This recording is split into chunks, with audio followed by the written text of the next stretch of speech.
thing I'll do is I'll refresh the page. All right, so I refresh the page, scroll down, and here is our new section. Oh, look at that, added really cool animations. Now, the beauty with Claude is that it'll actually increase the design using custom CSS. So here it's utilizing the same colors and the same style, and it blends in perfectly with the rest of the websites. Now, they probably thought this was also the landing page because I said put it right under the landing page, but you know, whatever, it's not a big deal, right? It put it in the very next section. So that's how you can utilize Claude to create sections throughout your website. Now, when we open the page builder up and we hover over this section, you can see that it's utilizing all the Elementor elements. So here you can see that all the elements are being used. They are not HTML blocks.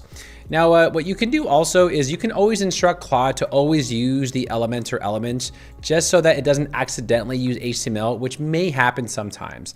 But overall, you can see that we created this really unique section using AI. Let's now take this to the